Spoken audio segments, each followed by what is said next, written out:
હવે મેટ્રો ટ્રેનનો આ અહેવાલ જોયા બાદ એ પ્રશ્ન થવો સ્વાભાવિક છે કે આખરે મેટ્રોમાં મુસાફરી કેટલી સોંઘી કે મોંઘી પડશે। તો આપણે જણાવીએ કે 2.5 કિલોમીટરના રૂટ માટે મિનિમમ 5 રૂપિયાની ટિકિટ રાખવામાં આવી છે, જે કોઈપણ સામાન્ય માણસને પરવડે તેવી છે। એટલું જ નહીં, અન્ય તમામ જે રૂટ છે તેની પણ વાત કરીએ, 2.5 કિલોમીટરથી લઈને 7.5 કિલોમીટર સુધીની જો આપ મુસાફરી કરો છો તો આપને 7 રૂપિયા ચાર્જ ચૂકવવો પડશે।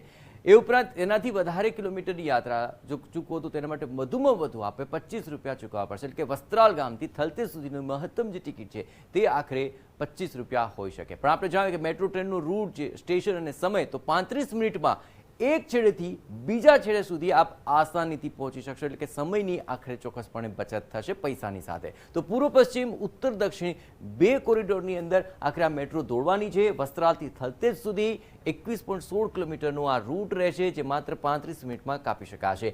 ખાસ કરીને એપીએમસીથી મોટેરા સુધીનો જે રૂટ છે તે પણ આગામી દિવસોમાં શરૂ થશે, જે 18.89 કિલોમીટરનો છે। અને બંને રૂટ પર 32 જેટલી મેટ્રો ટ્રેન દોડશે અને દર અડધા કલાકે તમને આ સ્ટેશન પર મેટ્રો મળી જશે। પૂર્વ પશ્ચિમના કોરિડોર પરની મેટ્રો ટ્રેન નદી ઉપરથી પસાર થશે વખતનો નજારો પણ આપ ચોક્કસપણે માણી શકશો। અને ભરચક ટ્રાફિકવાળા વિસ્તારમાં અંડરગ્રાઉન્ડની અંદર મેટ્રો દોડશે, તે નજારો અને તે લાહવો પણ ખૂબ જ અનોખો રહેશે। શાહપુર દરવાજાથી લઈને કાંકરા સુધીનો 6.5 કિલોમીટરનો અંડરગ્રાઉન્ડ રૂટ રહેશે અને અંડરગ્રાઉન્ડ ટનલમાં કુલ 4 જેટલા સ્ટેશન પણ ડેવલપ કરાયા છે। આખરે અંડરગ્રાઉન્ડ સ્ટેશનનો લાહવો લેવો પણ એક અનેરી બાબત રહેશે મેટ્રોની। શરૂઆતમાં દર અડધા કલાકે મેટ્રો મળી જશે અને આપણે જણાવીએ કે ડિમાન્ડ વધ્યા પછી દર 5 મિનિટે આપને આ ટ્રેન પ્રાપ્ય થઈ જશે। દરેક સ્ટેશને 30 સેકન્ડનું સ્ટોપેજ આપવામાં આવ્યું છે। એટલું જ નહીં, જૂની હાઈકોર્ટ પાસે રૂટ બદલી શકાશે તે પ્રકારની પણ વ્યવસ્થા ડેવલપ કરાય છે। શાહપુરથી કાંકરિયા માત્ર 7 મિનિટમાં આપ પહોંચી શકશો, જે ટ્રાફિકની અંદર આપને ખૂબ સમય જતો હતો, પરંતુ અહીં માત્ર 7 મિનિટમાં આ રસ્તો મેટ્રોના માધ્યમ થકી આપ કાપી શકશો। તો આ તમામ એવી ખાસ બાબતો છે જેમાં મેટ્રોમાં મુસાફરી કરતા પહેલા આપે અચૂક અમુક બાબતો જાણી લેવી જોઈએ, જેમ કે પ્રત્યેક મુસાફર મહત્તમ 25 કિલો સુધીનું જ વજન લઈને જઈ શકશે। 25 કિલોથી વધુ વજન લઈ જવા પર પ્રતિબંધ ફરમાવવામાં આવ્યો છે। એટલે મેટ્રોમાં જતા પહેલા આ બાબતનું ધ્યાન રાખજો। કોઈ પણ પેસેન્જર પાલતુ પ્રાણીને સાથે રાખીને મુસાફરી નહીં કરી શકે। સ્ટેશનના પેઇડ એરિયામાં ટિકિટ વગર ફરશો તો 50 રૂપિયાથી લઈને 20 રૂપિયા સુધીનો દંડ આપને ભરવો પડી શકે છે। તો આ તમામ બાબતોનું પણ ચોક્કસપણે ધ્યાન રાખો અને મેટ્રોની મુસાફરી આપ ચોક્કસપણે કરી શકો છો। 3 ફૂટથી ઓછી હાઇટવાળા બાળકોની ટિકિટ આપે લેવી પડશે। આ બાબતની પણ આપે ખાસ ધ્યાન રાખવાની રહેશે। જોકે આપણે આ ટિકિટ લેવાની નહીં રહે એ બાબતની પણ ખૂબ જ મહત્વપૂર્ણ બાબતો આપે ધ્યાન રાખીને જ આખરે મુસાફરી કરવાની છે। પાસ સિસ્ટમ અંગે હજુ કોઈ નિર્ણય નથી લેવાયો, પણ આગામી દિવસોમાં તેને લઈને જો રજૂઆત થશે તો ચોક્કસપણે નિર્ણય લેવાઈ શકે છે। વસ્ત્રાલ ગામ અને થલતેજ ગામ ખાતે પાર્કિંગની સુવિધા મળી શકે તે પ્રકારની પણ વ્યવસ્થાઓ ઊભી કરાય છે।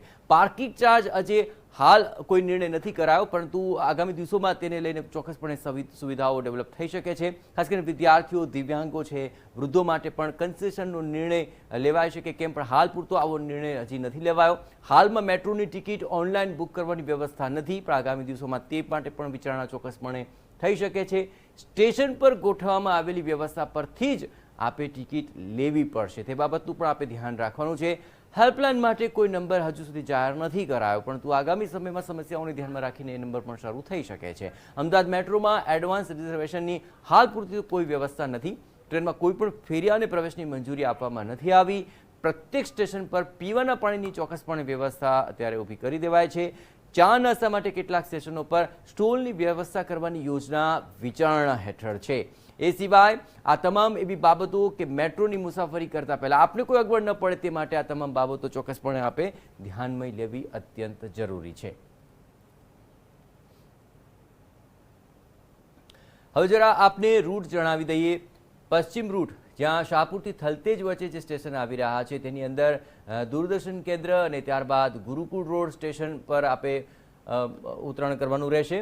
આ ઉપરાંત ગુજરાત યુનિવર્સિટીનો પણ તેમાં સમાવેશ કરવામાં આવે છે। આ રૂટ જરા આપ જોઈ લો કે જ્યાં વસ્તાપુર ગ્રામ, ત્યારબાદ Nirant cross road, Rabari colony, Amraiwadi, apparel park થઈને આ રૂટ આગળ વધશે, જે કાંકરિયા ઈસ્ટ સુધી પહોંચશે। ત્યાંથી કાલુપુર રેલવે સ્ટેશન, ઘી કાંટા, શાહપુર અને જૂના હાઈકોર્ટ થઈ, સ્ટેડિયમ 4 રસ્તા થઈ, કોમર્સ 6 રસ્તા, ગુજરાત યુનિવર્સિટી, ગુરુકુળ રોડ થઈને દૂરદર્શન કેન્દ્ર સુધી તે પહોંચે અને ત્યારબાદ થલતેજ ગામ પર અંતિમ સ્ટોપ રહેશે. એ રીતે ગ્યાસપુર ડેપોથી એપીએમસી, જીવરાજ પાર્ક, રાજીવનગર, શ્રેષ્ઠ, પાલડી અને ગાંધીગ્રામ, અને ત્યાંથી સીધું જ સ્ટેડિયમ થઈને ઉસ્માનપુરા, વિજયનગર, અને ત્યાંથી વાડજ થઈને રાણીપ, રાણીપથી સાબરમતી રેલવે સ્ટેશન, એઈસી 4 રસ્તા, સાબરમતી, અને અંતિમ સ્ટોપ રહેશે મોટેરા, કે જે પણ આગામી દિવસોમાં રૂટ કાર્યરત થઈ જશે. તો મેટ્રો રૂટ ફેઝ જે છે તેનો રૂટ આપને સમજાવ્યો, અને આ રૂટ ઉપર આપ આસાનીથી મેટ્રોની મુસાફરી કરી શકશો. અને દરેક મેટ્રોમાં 3 જેટલા કોચ રહેશે. એક કોચમાં 280 થી 300 લોકો મુસાફરી કરી શકે તે પ્રકારની વ્યવસ્થાઓ છે. એક કોચમાં 40 થી 50 લોકો બેસીને મુસાફરી કરી શકે તેવી ક્ષમતા છે. એક ટ્રેનમાં 900 લોકો એકસાથે મુસાફરી કરી શકે છે. એ સિવાય દરેક કોચમાં અલાર્મ રહેશે, એડ્રેસ સિસ્ટમ રહેશે. હા, સીસીટીવીથી પણ તે સજ્જ છે. દરેક કોચની અંદર સ્મોક અને ફાયર ડિટેક્ટરની પણ સુવિધાઓથી તે સજ્જ છે. એક સ્ટેશનથી બીજા સ્ટેશને પહોંચવામાં માત્ર 2 થી 3 મિનિટનો જ સમય લાગશે. વસ્ત્રાપુરથી થલતેજના રૂટ પર 17 જેટલા સ્ટેશન પર સ્ટોપેજ આવશે. આ ઉપરાંત એપીએમસીથી મોટેરા સુધીનો જે રૂટ છે તે પણ આગામી 6 ઓક્ટોબરથી કાર્યરત થવાનો છે, અને તેને લઈને પણ તમામ સુવિધાઓથી સજ્જ થઈ ચૂકી છે મેટ્રો ટ્રેન, કે જેની મુસાફરી હવે સુલભ બની ગઈ છે.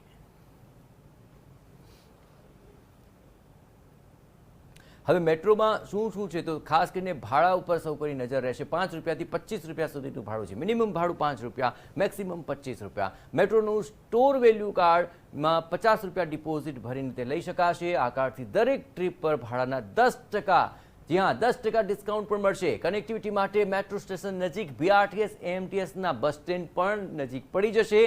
બંને કોરિડોરમાં પહેલી મેટ્રો સવારે 9 વાગ્યાથી શરૂ થશે, જે રાત્રની છેલ્લી ટ્રીપ રહેશે 8 વાગ્યાની, એટલે કે સવારના 9 થી સાંજના 8 વાગ્યા સુધી આપ મુસાફરી કરી શકશો.